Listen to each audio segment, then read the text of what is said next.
Okay, it looks like the stream is active and live. I'm just waiting for all the things to connect. And I will be with you all shortly. This is a spontaneous video.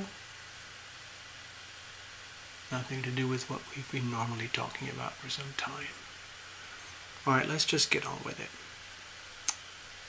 Where are we?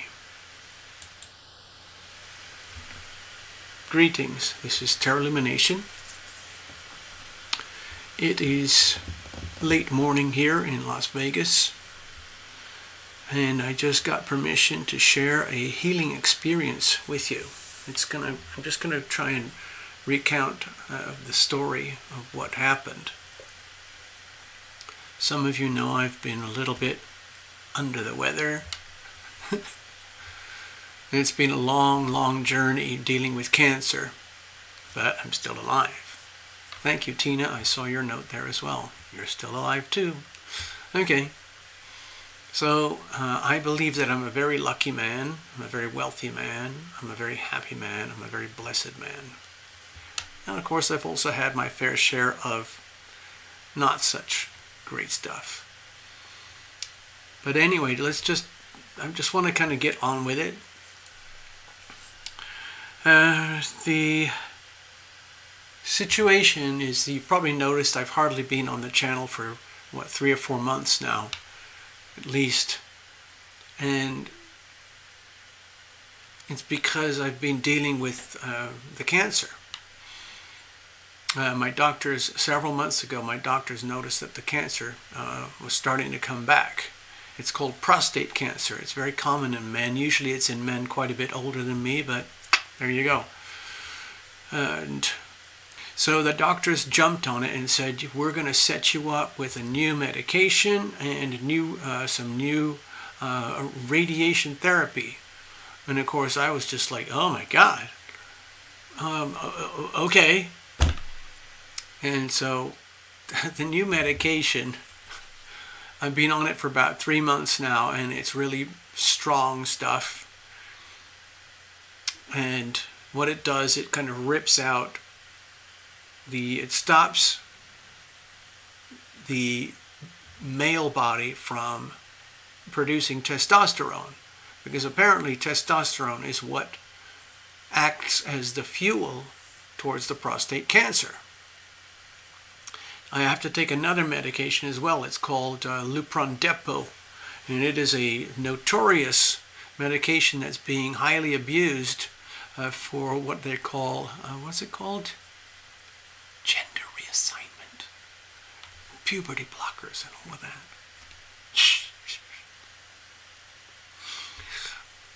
So I don't want to do anything to get in trouble with the channel. As you know, I've had several warnings, a bunch of videos taken down, 2 strikes out of 3. If I get another 3rd strike, my channel is toast. But I think we should be okay, because I'm not going to talk about anything controversial here. Anyway, a long-time member of the channel got in touch with me and offered some spontaneous healing. And I have to tell you, I was right in the mood right there at the time, so I accepted. And I want to share the experience with you, because this is basically classic remote healing. I think, how can I do it?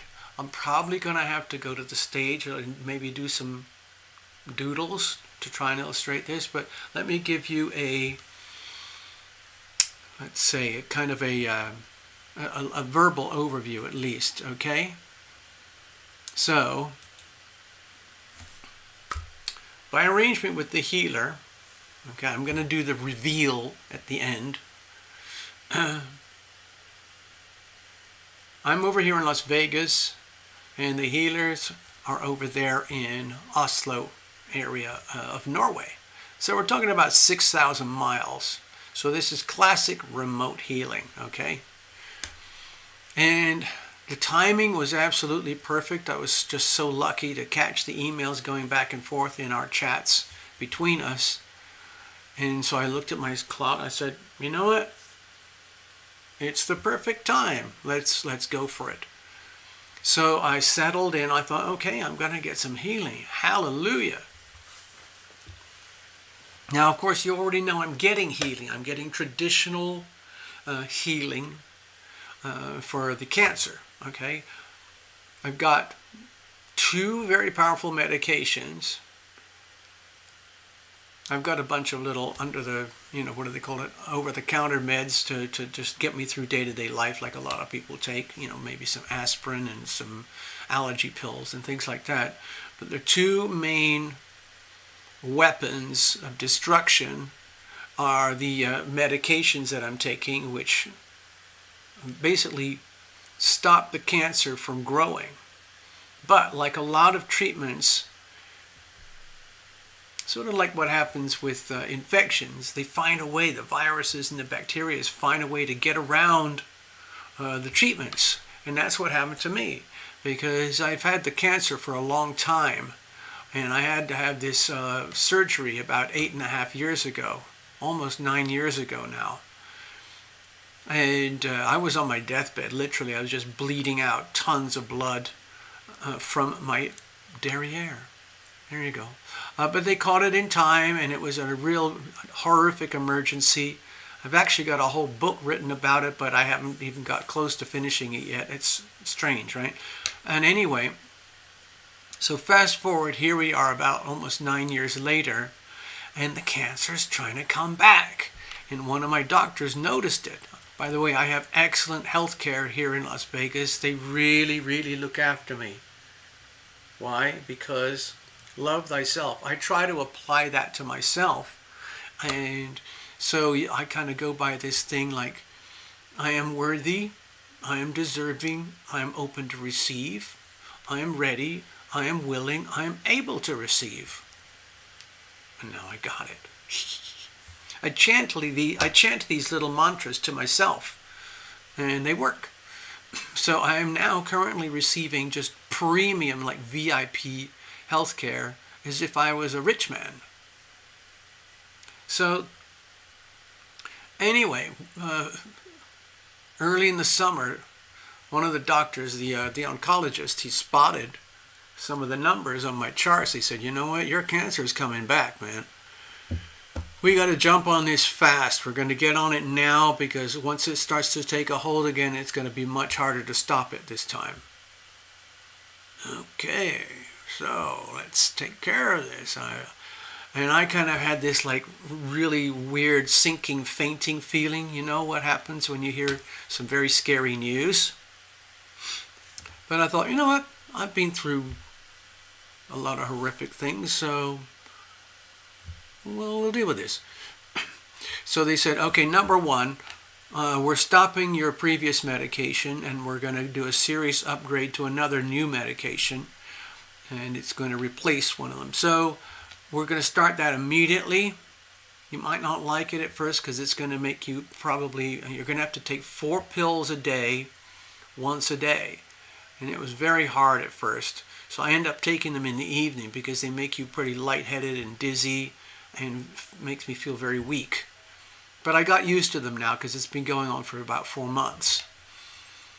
So I'm on the new medication, and he said, you're also going to have to get some radiation therapy. This is the latest, greatest thing in cancer treatment. And they use it for all sorts of cancers, but in my case, it's prostate cancer. So they put me through all these tests. They said you have to go through a PET, positron emission trans something or whatever. And what it does, it's like a huge scan of your body, and it can detect where the cancer is. So to get prepared for that, I had to go for these infusions at the cancer clinic, and they fill your body with this some kind of weird chemical, and they can which attaches itself to the cancer cells, and that shows up in the PET scan. And so after the PET scan, they showed up to exactly what the doctor expected. There was this little bright, sparky area right down by the prostate, which told him, yeah, the cancer's coming back, man. So, but they scanned everything right up to about here, and right down to my knees, because they wanted to see how far it had gone. Some of you may know that when I first, started talking about my cancer, it was there in the prostate, but it had spread up to my lungs, up to about this area here. The cancer had spread, lots and lots of tiny bits of cancer had spread all the way up to about here, in the bottom part of my lungs, all through my abdomen and my bladder, my guts, and all the way kind of down into the lymphatic system over in my upper thighs. But it never actually quite got into the bones. They told me if that had got into my bones near my pelvis, I'd probably be toast by now. So I'm a very, very lucky fellow. There was some heavy-duty surgery, like and stuff, 8 years ago. I was in a wheelchair for quite a while. I was in a catheter for about 6 weeks. There was a lot of pain before. There was crippling pain before the surgery, and not so much after the surgery. But anyway, just want to add a little nugget here. Right after the surgery, about 5 days after the surgery, I was, still, I had a walker and everything like that, and it was very uncomfortable. I was on painkillers and catheters, and some dear friends hooked me up with this alternative healing at a yoga center in California, right near the beach in Santa Monica. And I received some super ultra premium VIP alternative, very advanced yoga healing. And about 10 days later, all the trace cancer that had spread everywhere else had disappeared. How do we know that? It's because they were doing follow-up scans of my body back at the time. That's about 8.5 years ago. So and they were shocked, like, wow, how did that happen? We knew we would be able to get rid of the prostate cancer itself in a very kind of crude way with this surgery. They did a very good job, but they said you're going to have to manage with the rest of it yourself, God knows how. And so that's what we did. And so I'm very lucky. I've had way beyond my shelf life, 8.5 years and all of that. And I've sort of lived my life. I started the channel in 2017, and that was a kind of a life changer for me. By that time, I was honestly still dealing with a lot of side effects of the medications, because they're really strong, powerful chemicals that they use. But I was used to it. It's just not much fun. But I learned a lot about self-healing, and I had already received a lot of very advanced healing. And I devised a lot of my own, like what I consider super advanced self-healing. And I tried to share that about 2 years ago before my channel kind of went. But, and I haven't done much since. I haven't done much in the last year or two because it's been very difficult to try and fit it into the way my life is at the moment. But anyway, back to present day, this summer, they found the cancer coming back. They can tell on these charts. They do these blood tests on me all the time, every 3 months. And so anyway, I'm hooked up with the new medications, and they hooked me up with the radiation. After I did the PET scan, they said, okay, next thing you're going to do, we're going to put gold implants into your prostate. It's 2 tiny little nuggets of gold about the size of a grain of rice, each one, on each side of what would be the prostate gland, but it's really just amorphous tissue, whatever else is there. But what's there was still some tiny cancer cells that were starting to grow. So they have to do this very uncomfortable surgery up your derriere while you're still conscious in order to put the implants in. And once the implants in, then they take you to the radiation clinic, and they do what they call a simulation. The simulation is where it's like a test run for the radiation, and they put you in this enormous machine, which is like something out of a science fiction movie, and they have these huge arms that rotate around your whole body. And I don't know if I can share a video about it, but I'll put a link in, because if I share videos, that'll probably like give me a strike or something. I don't know. Anyway, the simulation is all set up, and what they do is they have a way this machine basically directs what are super hyper powered X-rays, that's how they described it, to the prostate. So I don't feel anything. It just does the treatment. So after the simulation, the machine does its rotation, and it measures up everything around these physical tattoos that they put on my body, which are like markers, visual external markers to line the machine up. And once the machine is lined up that way, then it focuses on the gold markers on the inside, so they can get the accuracy down to less than about a half a millimeter, so, which is pretty incredible. So anyway, once the simulation is over, it's all pumped into a computer program, and it's exact and it's precise exactly for my prostate, my body, nobody else. And after a few days, once the scheduling's opened up, they plug me into the actual radiation, okay? And so,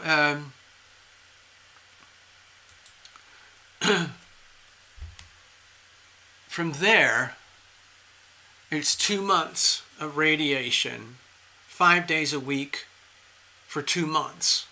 Okay, it went on a little bit longer because I had a couple of incidents in the middle. But anyway, for most of the summer, I've been dealing with these health issues. So on top of all the strikes from YouTube and the warnings and the deletions and demonetization, I also had to deal with all this healthcare stuff because of the return of the cancer. But we're starting to come out the other side. Now, coming out the other side, they do warn you that there's going to be some pretty serious side effects. And they started about 2 weeks into the treatment. The side effects for me were just horrendous. It was diarrhea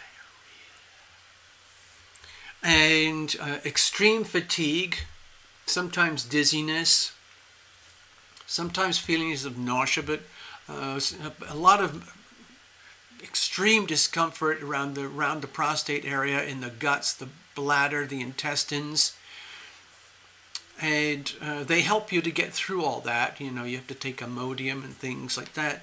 But I got through, and then now that the treatment is over, I'm actually 1 week out of the treatment now. Well, 10 days out of the treatment now. So I'm on the full path to recovery. They're expecting an awesome recovery because the doctors are saying that the treatment looks like it went extremely well, but you still got about 2 or 3 months of recovery from the side effects. Yeah, right. So, there you go. So anyway, I'm dealing with the side effects. So every day I'm lucky to get enough energy to survive until, 1 p.m. in the afternoon. And then I can have like a lunch type of meal.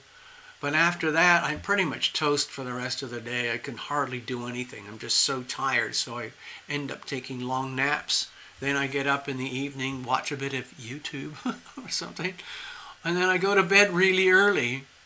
And then I get up with the sun, usually pretty early, like 5 or 6, or maybe 7, 5, 6, let's call it 6. Because I get the chance for the cooler weather. Anyway, fast forward to very recently today, I was approached by one of these wonderful folks on my channel, Mona. Thank you, Mona. Mona Bjerknes over there in Norway, offering some get well soon healing. And it is her wonderful husband, Øystein, who does the healing. So I'm going to tell you about that now. I asked for permission. I came out of the healing earlier this morning, and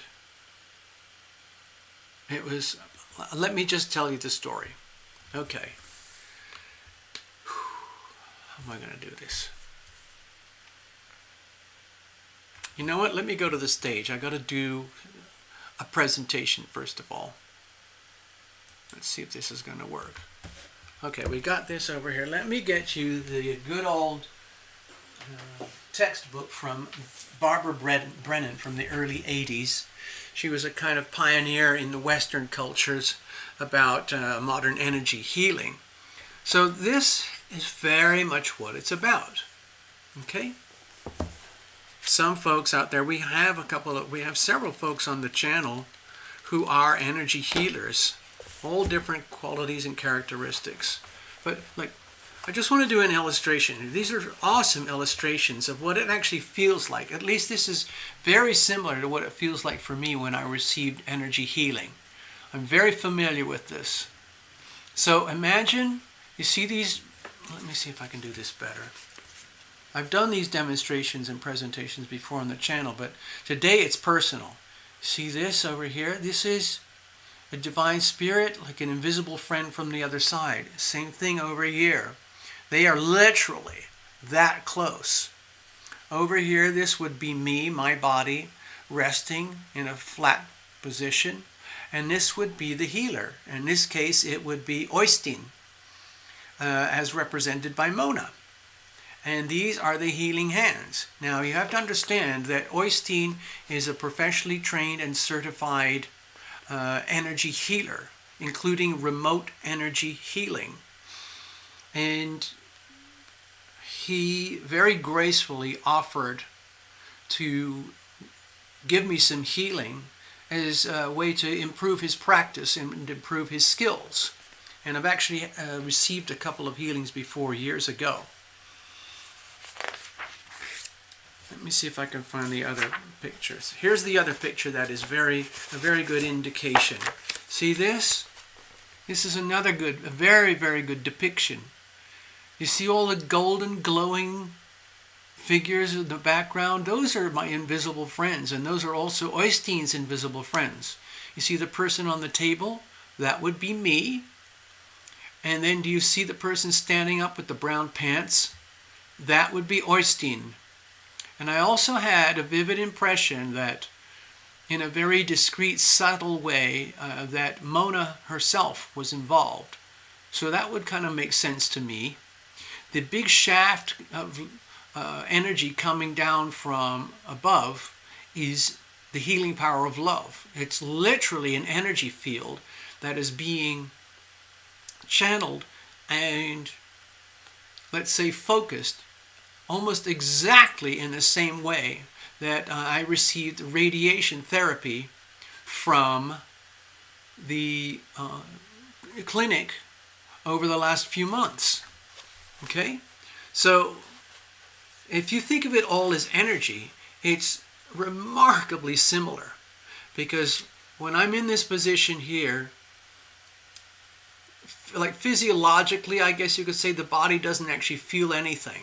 For me, it was a very powerful emotional experience, and I'm going to describe that in a moment. But once the moment and the time of day was agreed on for the healing, I went and sat in my room on my bed and prepared myself to receive the healing power of love. Okay? This is the healing power of love as received by these healing crew of invisible friends, as transmitted through this transceiver person, someone who has dedicated themselves to energy healing, such that the actual rays of energy healing can be focused extremely precisely. I mean, look at this. Maybe this person has something to do with their thyroid, okay? My issue is over here with my prostate, but the cancer had spread all over here and all over here. I'm cancer-free everywhere, but it's starting to come back here. Now, in the energy healing session, I'm going to tell you what I felt. personally. I guess we could go back to the, let's see over here, let's go back over here. Yeah, so what happened is once I had resigned myself to the notion that, oh my God, I'm going to receive some energy healing this morning. It's still morning here in Las Vegas. So we're going back a couple of hours now. I did ask Mona and Oystein if I could have permission to make a video about this, because I was so thrilled to receive the healing and have such a joyful, powerful experience. So imagine the clock is ticking. It's 10:15 a.m. here in Las Vegas, and I'm laying down, and within moments my body kind of started convulsing in tears. It was like someone had pulled the plug out of a really, really backed up sewer. I know, stinky, right? An emotional, psychological, mental, heartfelt sewer where a lot of sludge had been building up and started to ooze out. I don't want to get too vivid in the descriptions. You can, if you use your imagination, you can imagine a house with a really backed up toilet, okay? And then the plumber has to come in and do their business. And the plumber looks at the situation and goes, okay, well, we got a backed up sewer, backed up toilet, we'll take care of it. And then they do their job. Man. Anyway, so this went on for about, 7 minutes, and it felt to me personally like there was a lot of sludge being released, which is because I've had remote healing and powerful energy healing before. I felt that, I think I know what's happening. Deep in the back of my mind, I could tell that we're just clearing the space for healing to occur because I was so backed up. Everything was such a mess. And so I was doing these like convulsive crying and tears. And after about, I would say 10 minutes, 7 minutes or so, it started to subside. And you know how you do that sort of like,